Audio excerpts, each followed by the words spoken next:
Hello दोस्तों, कैसे हैं आप लोग? आपका बहुत-बहुत स्वागत है मेरे यूट्यूब चैनल पर। आज हम लुसेंट सामान्य ज्ञान, आधुनिक भारत के एमसीक्यू को देखेंगे और एक-एक टॉपिक को कवर करते हुए सभी टॉपिक्स को कंप्लीट करेंगे। तो बिना देर किए हुए चलें इस वीडियो को कंटिन्यू करते हैं। आज का जो हमारा टॉपिक है, पहला टॉपिक वह है यूरोपियों का आगमन। तो स्टार्ट करते हैं। पहले सूचियों का मिलान करना है। तो देखते हैं, पहली सूची में है यूरोपीय व्यापारिक कंपनी का नाम और दूसरी सूची में है स्थापना वर्ष। देखते हैं, पुर्तगाली east India company 1498, British east India company इसकी स्थापना कब हुई? 1600 ईस्वी में। डच ईस्ट इंडिया कंपनी 1602 में। फ्रेंच ईस्ट इंडिया कंपनी 1664 ईस्वी। तो इसका आंसर हुआ ऑप्शन नंबर ए। सूची 1 को सूची 2 के साथ सुमेलित कीजिए। पुर्तगाली ईस्ट इंडिया कंपनी इसका मुख्यालय कहाँ पे था? गोवा में था। ब्रिटिश ईस्ट इंडिया कंपनी का मुख्यालय कहाँ पे था? कोलकाता में था। डच ईस्ट इंडिया कंपनी का मुख्यालय कहाँ पे था? नेगपट्टनम में था, इसे नागपट्टनम भी कहा जाता है। और फ्रेंच ईस्ट इंडिया कंपनी का स्थापना कहाँ पे था? तो पांडिचेरी। निम्नलिखित में से किस किस यूरोपीय व्यापारिक कंपनियों का मध्यकाल में भारत में आगमन हुआ? पुर्तगाली, British, Dutch, Danish, French, Flanders and Swedish. तो उपयुक्त में से सभी इसका आंसर होगा। वह पुर्तगाली कौन था जिसने गोवा पर अधिकार किया था? तो अल्फांसो डी अल्बुकर्क था। भारत में ईस्ट इंडिया कंपनी का पहला गवर्नर कौन था? वारेन हेस्टिंग था, ये तो सबको पता होगा। निम्नलिखित में से किस यूरोपीय ने भारत में सबसे पहले अपना व्यापार फैलाया और प्रभावित किया? तो ये पुर्तगाली थे। और आप लोग को एक बात और ध्यान में रखना चाहिए कि सबसे पहले अगर कोई यूरोपीय आया था इंडिया में तो वो पुर्तगाल ही थे और सबसे लास्ट में भी जाने वाले पुर्तगाली ही थे। वर्ष 1498 ईस्वी में वास्को डी गामा भारत में कहाँ उतरा था? कालीकट में उतरा था। एक केरल का एक साइट था, वहीं पे उतरा था। वास्को डी गामा कहाँ का रहने वाला था? पुर्तगाल का रहने वाला था। वह अंग्रेज जिसने सम्राट जहांगीर के दरबार में आकर भेंट किया था, वो कौन था? सर टॉमस रो था। गोवा, दमन और दीप का उपनिवेशीकरण मूलतः किया गया था। किसके द्वारा किया गया था? पुर्तगालियों के द्वारा किया गया था। अल्बुकर्क ने गोवा को 1510 ईस्वी में किससे छीना था? तो बीजापुर के सुल्तान से छीना था।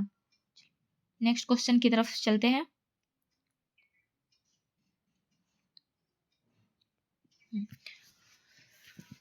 भारत तक समुद्री मार्ग की खोज की गई थी पुर्तगालियों द्वारा। ब्रिटिश ने भारत में सूरत में अपनी पहली फैक्ट्री स्थापित करने की अनुमति निम्नलिखित में से किससे प्राप्त की थी? तो जहांगीर से की थी। भारत के समुद्री मार्ग की खोज किसने की थी? वास्को डी गामा ने की थी। तृतीय कर्नाटक युद्ध की समाप्ति किस संधि से हुई थी? तो पेरिस की संधि से हुई थी। पुर्तगाली व्यापारिक कंपनी के भारत आगमन का सर्वप्रथम उद्देश्य था काली मिर्च व अन्य मसालों के व्यापार पर एकाधिकार प्राप्त करना। जब 17 मई 1498 ईस्वी में वास्को डी गामा कालीकट में उतरा तो किसने उसका स्वागत किया था? कालीकट के राजा जमोरिन ने उनका स्वागत किया था। पुर्तगालियों ने भारत में सर्वप्रथम कहाँ फैक्ट्री स्थापित किया था? कालीकट में किया था। 1717 में निम्नलिखित में से कौन से मुगल सम्राट ने अंग्रेजों की ईस्ट इंडिया कंपनी के को भारत में व्यापार पर विशेषाधिकार प्रदान करने का फरमान जारी किया था? तो ये फारुखसियर ने किया था। ब्रिटिश के साथ बेसिन की संधि निम्नलिखित में से किसने की थी? तो ये बाजीराव सेकेंड ने की थी। निम्नलिखित ईस्ट इंडिया कंपनी के नेतृत्व में रॉबर्ट क्लाइव का उत्तराधिकारी निम्नलिखित में से कौन था? हेस्टिंग था। किस पुर्तगाली गवर्नर ने नीले पानी की नीति ब्लू वाटर पॉलिसी अपनाई? Francis de Almeida.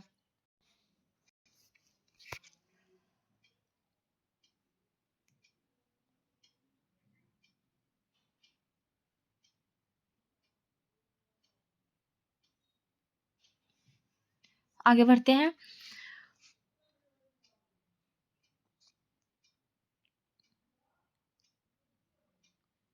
किसे भारत में पुर्तगाली साम्राज्य का वास्तविक संस्थापक कहा जाता है? तो ये कहा जाता है फ्रांसिस डी अल्बुकर्क को कहा जाता है। अल्बुकर्क ने बीजापुर के किस सुल्तान से गोवा छीना था? ये यूसुफ आदिल शाह से छीना था। पुर्तगाली उपनिवेश का प्रथम गवर्नर भारत में कौन हुआ? तो फ्रांसिस्को डी अल्मीडा हुआ। निम्नलिखित में से किस अंग्रेज ने पुर्तगालियों को स्वाली के स्थान पर हराया? तो थॉमस वेस्ट ने हराया था। नेक्स्ट वीडियो देखते हैं। नेक्स्ट क्वेश्चन देखते हैं। निम्नलिखित में से प्रथम कर्नाटक युद्ध का कौन सा तत्कालीन कारण था? अंग्रेजों द्वारा फ्रांसीसी जहाज का अधिग्रहण। किसने किसे जहांगीर ने खान की उपाधि से सम्मानित किया था? तो हॉकिंस को। उस क्षेत्र की पहचान करें जहां से यूरोप वासियों को सर्वप्रथम सोडा और अफीम प्राप्त होता था। ये सबको पता होगा, बिहार। भारत में 1612 ईस्वी में अंग्रेजों ने अपनी पहली फैक्ट्री कहाँ स्थापित की थी? तो सूरत में की थी। निम्नलिखित में से जिस एक शासक ने ईस्ट इंडिया कंपनी को दीवानी प्रदान की थी वह था? कौन था? शाह आलम सेकेंड। बंगाल की निम्नलिखित फैक्ट्रियों में से एक जो पुर्तगालियों द्वारा स्थापित की गई थी वह था? क्या था? हुगली।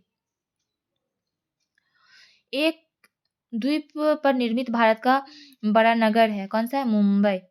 भारत में तंबाकू का प्रचलन का श्रेय किसे दिया जाता है? पुर्तगालियों को। सूची 1 को सूची 2 के साथ सुमेलित कीजिए। एस्तादो द इंडिया पुर्तगालियों के समुद्री साम्राज्य का नाम था। कार्टेज पुर्तगालियों द्वारा जारी किए जाने वाले पारपत्र या आज्ञा पत्र। इंक्विजिशन ये पुर्तगालियों द्वारा स्थापित धार्मिक न्यायाधिकरण था। पोर्टो ग्रांडे पुर्तगालियों द्वारा चिटगांव को दी गई संज्ञा, जिसे चटगांव भी कहा जाता है।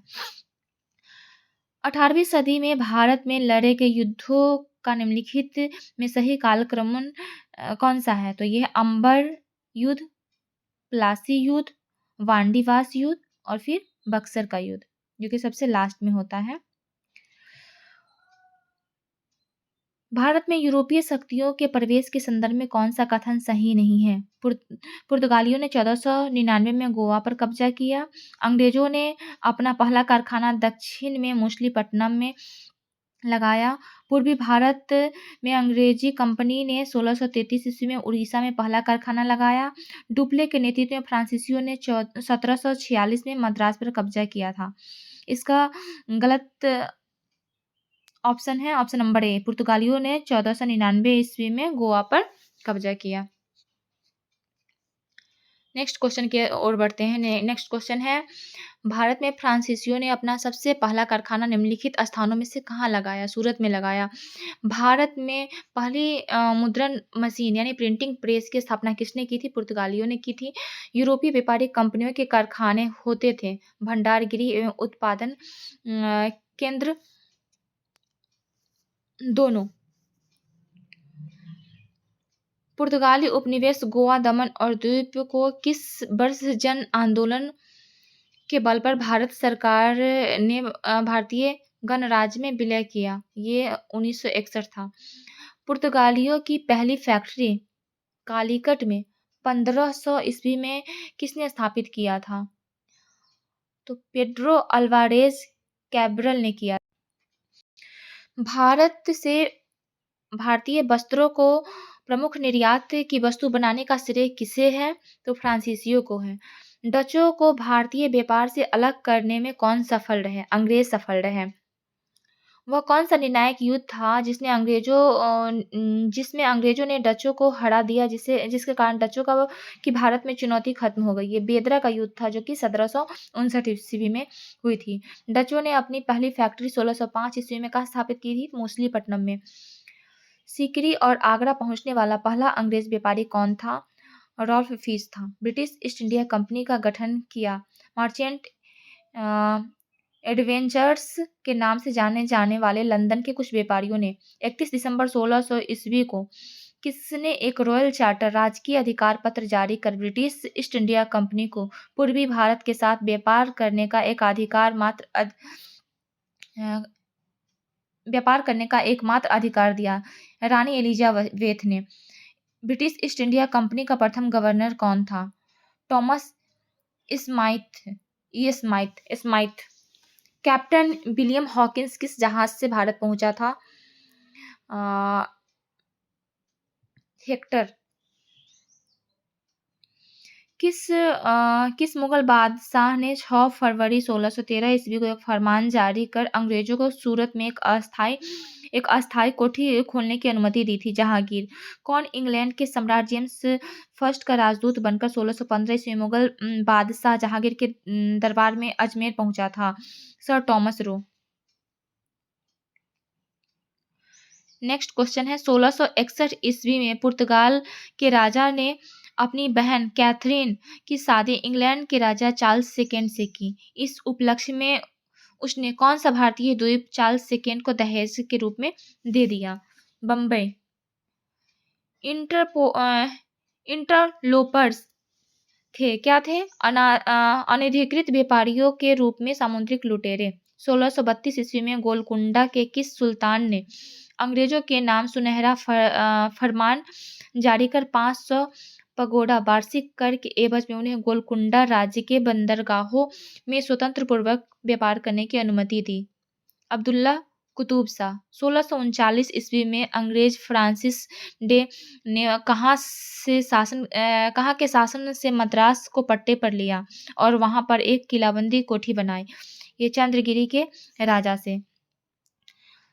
अंग्रेजों ने पूर्वी भारत में पहली बार उड़ीसा में महानदी के मुहाने डेल्टा पर हरिहरपुर, बालासोर एवं पीपली में फैक्ट्रियां कब स्थापित की? 1633 ईस्वी में।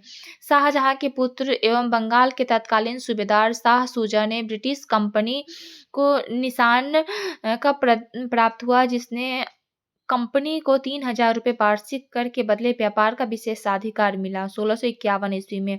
किसने 1680 ईस्वी में एक फरमान जारी कर अंग्रेजों पर चुंगी की दर 2% से बढ़ाकर 3.5% कर दिया था? ये औरंगजेब थे।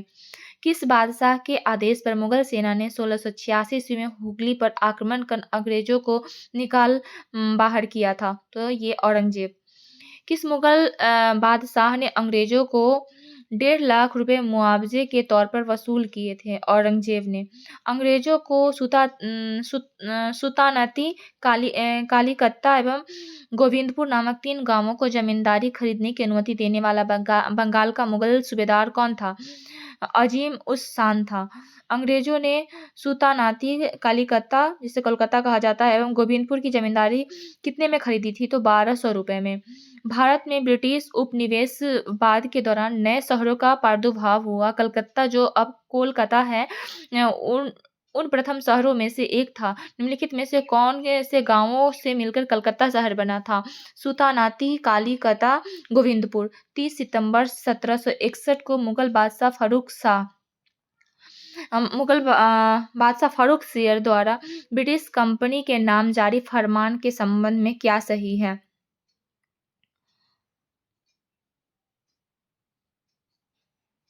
एक मिनट, फिर से क्वेश्चन देखते हैं। 30 सितंबर 1716 को मुगल बादशाह फारूक शेर द्वारा ब्रिटिश कंपनी के नाम जारी फरमान के संबंध में क्या सही है? इसके द्वारा कंपनी को केवल 3000 रुपये के वार्षिक खराज पर निःशुल्क व्यापार करने का अधिकार मिला। इसके द्वारा कलकत्ता के आसपास के गांवों को किराए पर खरीदने की अनुमति मिली। इसके द्वारा बंगाल के शाही मुद्रणालय में सिक्का ढालने की अनुमति मिली। उपयुक्त सभी। इसका आंसर होगा उपयुक्त सभी। किसके द्वारा जारी फरमान को अंग्रेज और ने बंगाल में ब्रिटिश व्यापार का मैग्ना कार्टा बनाया? फारूक शेर द्वारा जारी फरमान। निम्नलिखित में से कौन अंग्रेज जहांगीर के समय में भारत नहीं आया था? तो हॉकिंस आया था, सर थॉमस रो भी आए थे, पादरी एडवर्ड टेरी भी आए थे, रॉल्फ फिच नहीं आए थे। ठीक है, इसका आंसर होगा रॉल्फ फिच। सुमेलित कीजिए। सूची 1 जो कि अंग्रेजी यात्री थे और सूची 2 मुगल बादशाह। जॉन मिल्डेन हॉल, ये किसके दरबार में आए थे? तो अकबर के दरबार में आए थे। विलियम हॉकिंस किसके दरबार में आए थे? जहांगीर के दरबार में आए थे। जॉन शोरमैन किसके दरबार में आए थे? फारूक शेर के दरबार में आए थे। बंगाल में अंग्रेजों की कंपनियों के बारे में किसने कहा था कि एक कुत्सित या नीच झगड़ालू लोगों और बेईमान व्यापारियों की कंपनी है? किसने कहा था? शाइस्ता खान ने कहा था। सुमेलित कीजिए सूची 1 और सूची 2 को। Fort William Calcutta, Fort Geldria Pulicat, Fort Gustavus Chinsura, Fort Louis Pondicherry. Francis Martin ने बीजापुर के सुल्तान सिकंदर आदिल शाह के अधीनस्थ बलिकोंडपुर के मुस्लिम सूबेदार शेर खान लोधी से पुदुचेरी नामक एक छोटा गांव प्राप्त किया। मार्टिन ने पुदुचेरी का विकास किसके रूप में किया? पांडिचेरी के रूप में। फ्रांसीसियों को चंद्रनगर बस्ती किसने भेंट की? शाइस्ता खान ने। मुगल बादशाह ने किसे नवाब की पदवी प्रदान की? डुप्ले। डुप्ले के संबंध में क्या सही है? वह पहला व्यक्ति था जिसने भारत में यूरोपीय साम्राज्य उपनिवेश की नींव रखी। उसने पहली बार यूरोपीय सेना को भारतीय राज दरबार में भारतीय खर्च पर नियुक्त करवाया। उसने पहली बार वे हथकंडे प्रयोग किए जो भारत को जीतने के लिए अंग्रेजों के मार्गदर्शक बने। उपयुक्त सभी। पांडिचेरी के गवर्नर जनरल बनने से पूर्व डुप्ले कहाँ का गवर्नर नियुक्त किया गया था? तो चंद्रनगर। डुप्ले के बाद पांडिचेरी का गवर्नर जनरल कौन बना? तो गोहेंडू बना था।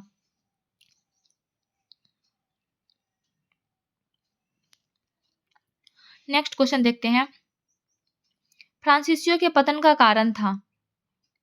अंग्रेजों की नौसैनिक श्रेष्ठता एवं भारत के बाहर अंग्रेजों से व्यापारिक प्रतिद्वंदिता, फ्रांसीसी सरकार के समर्थन का अभाव, फ्रांसीसी कंपनी का दुर्बल संगठन। उपयुक्त सभी। इसका आंसर होगा उपयुक्त सभी। निम्नलिखित में कौन सा युद्ध निर्णायक युद्ध था जिसमें फ्रांसीसी हार गए और अंग्रेजों की सर्वोच्चता स्थापित हो गई? ये थी बांडीवास की लड़ाई जो कि 1760 में हुई थी। कौन सा युद्ध यूरोपीय आंग्ल फ्रांसीसी युद्ध का विस्तार नहीं था? द्वितीय कर्नाटक युद्ध 1749 से 1754। प्रथम कर्नाटक युद्ध की समाप्ति किस संधि से हुई थी? एला सापेल की संधि। गोहेंडू की संधि या पांडिचेरी की संधि जो कि 1754 में हुआ था, कौन सा युद्ध समाप्त हुआ था? द्वितीय कर्नाटक युद्ध समाप्त हुआ था। बांडीवास का युद्ध 1760 में अंग्रेजों का नेतृत्व किसने किया था? सर आयरकुट ने किया था। कर्नाटक का तृतीय युद्ध किस संधि के फलस्वरूप समाप्त हुआ? पेरिस की संधि। फ्रांसीसी की सरकार ने किस वर्ष भारत स्थित फ्रांसीसी बस्तियों का अधिकार भारत सरकार को सौंप दिए? 1954। इतिहासकार मैकाले के अनुसार वह पहला व्यक्ति कौन था जिसने पहली बार अनुभव किया कि मुगल साम्राज्य के खंडहरों पर एक यूरोपीय साम्राज्य बनाया जा सकता है? ये डुप्ले ने अनुभव किया था। निम्न यूरोपीय शक्तियों ने भारतीय व्यापार में समय समय पर प्रवेश किया? पुर्तगाली, सबसे पहले पुर्तगाली, फिर अंग्रेज, फिर डच एंड फिर फ्रांसीस। नेक्स्ट क्वेश्चन देखते हैं।